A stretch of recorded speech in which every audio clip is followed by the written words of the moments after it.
छोटे से गांव में माधव नाम का एक गरीब कुम्हार अपनी माँ शारदा के साथ रहता था। बचपन में ही उसके पिता के गुजर जाने के कारण सारे काम का बोझ माधव पर आ गया था। माधव अपनी मेहनत से मिट्टी के घड़े बनाता और गांव में बेचता था। इसी से उसका गुजारा चल रहा था। एक दिन, माधव बेटा, तूने सुबह से कुछ नहीं खाया, जरा रुककर 2 टुकड़े तो खा ले। माँ, जब तक ये घड़े तैयार नहीं हो जाते तब तक खाना खाना ठीक नहीं।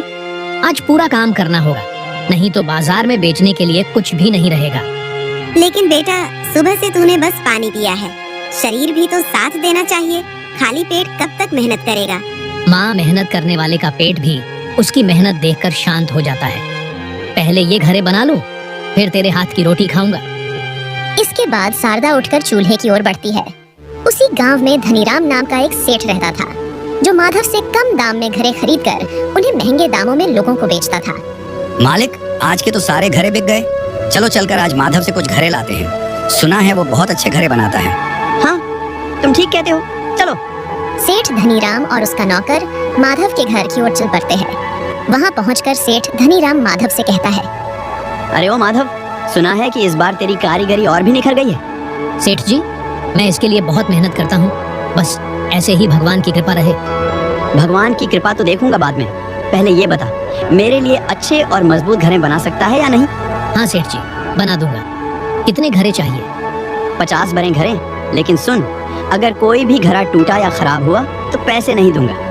और सुन माधव, 3 दिन में ये घड़े तैयार कर देना। सेठ जी, आप भरोसा रखिए, मैं आपको सुंदर और मजबूत घड़े बनाकर दूंगा।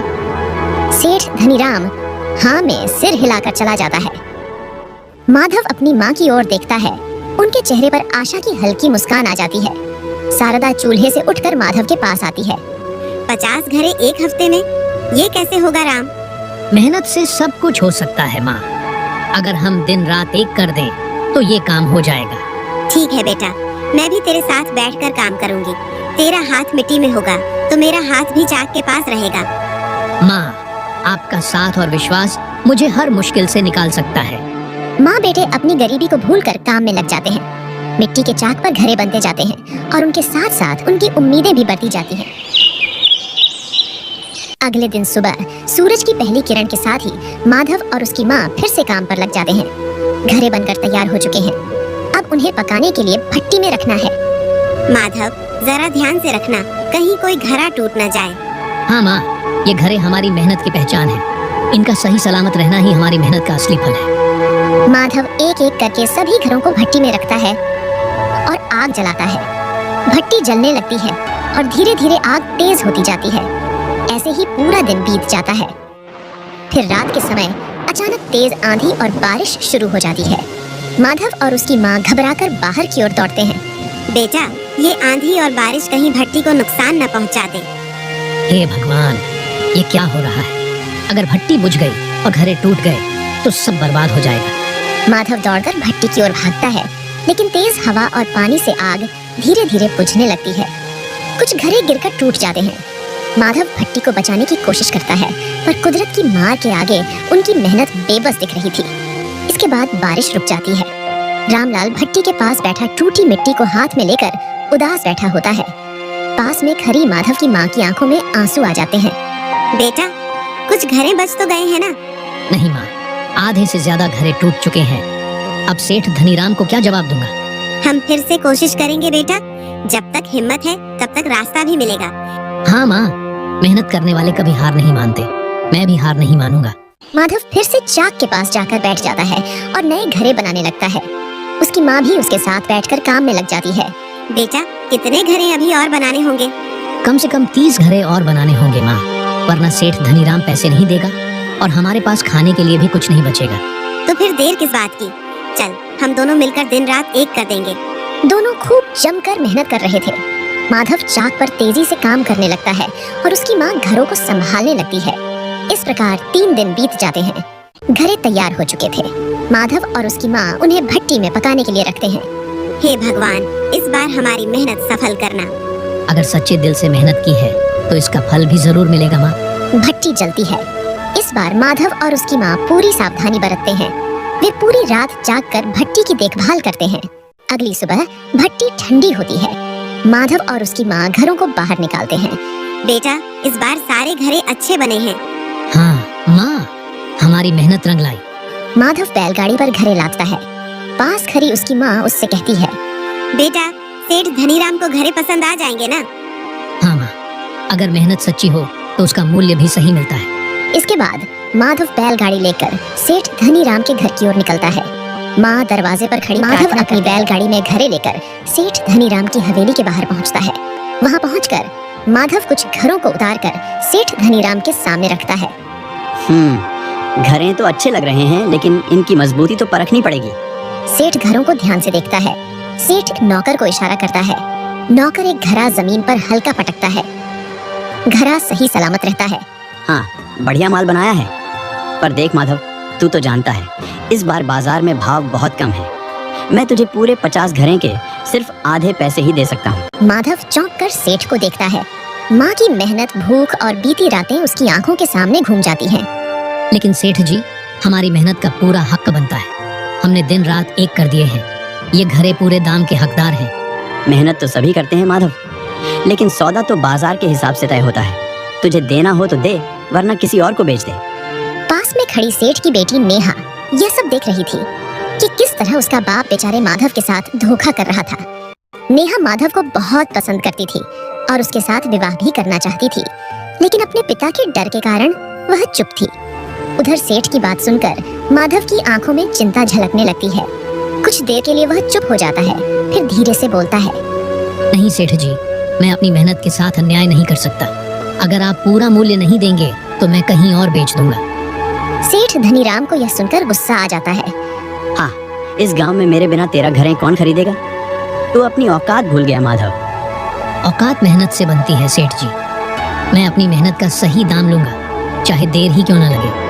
माधव अपने घड़े वापस बैलगाड़ी में रखता है और बिना कुछ बोले वहां से चल पड़ता है।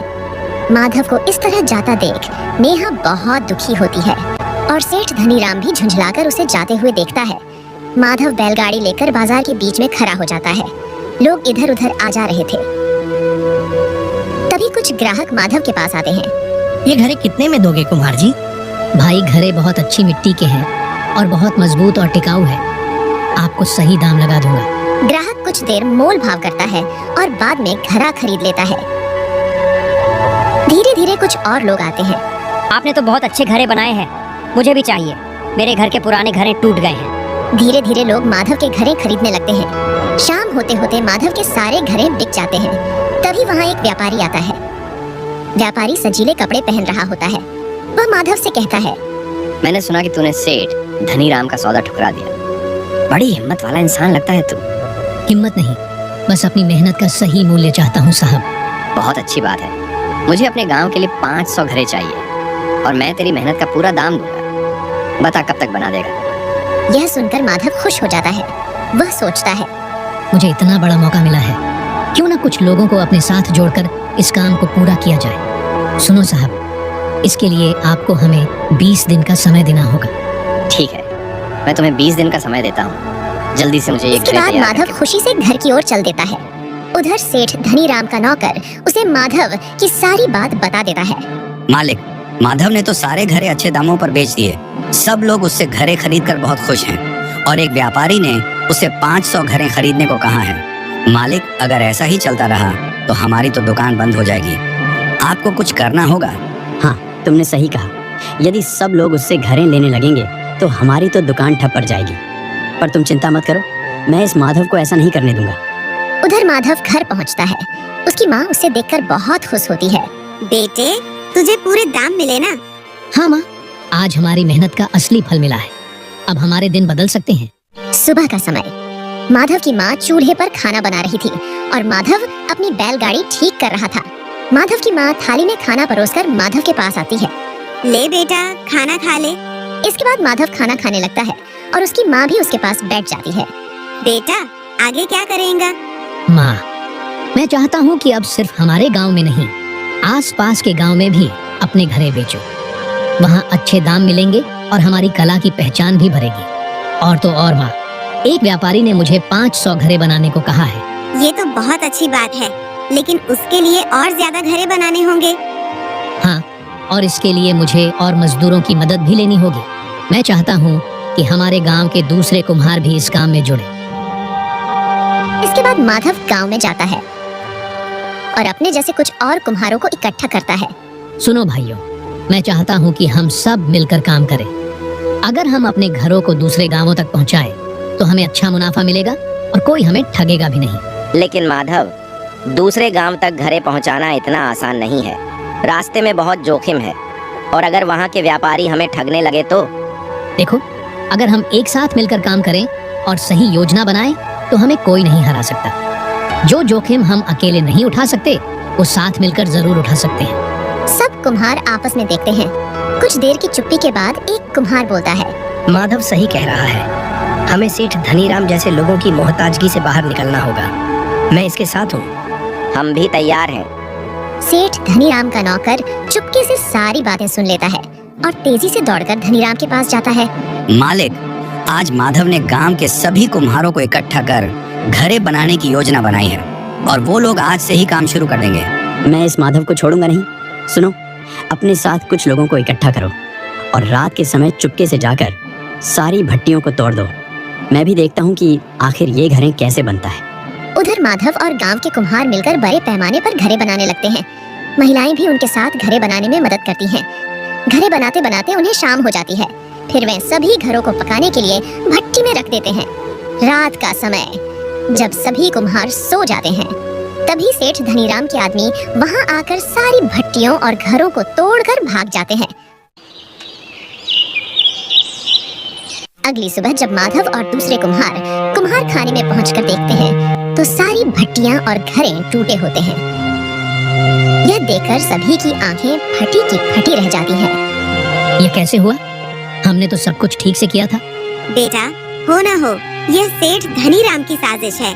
हाँ, वह नहीं चाहता कि हम लोग खुद के दम पर अपना काम शुरू करें और आगे बढ़े। माधव कुछ देर सोचता है, फिर आत्मविश्वास से बोलता है, हमें हिम्मत नहीं हारनी चाहिए। ये हमारे लिए बहुत दुख भरी परिस्थिति और सबक। हम फिर से घरे बनाएंगे और इस बार पहले से ज्यादा मजबूत बनाएंगे। माधव और गांव के कुम्हार फिर से जुट जाते हैं। वे दिन रात मेहनत करते हैं। इस बार वे और ज्यादा ध्यान रखते हैं। वे रात भर जागकर घरों की देखभाली करते हैं।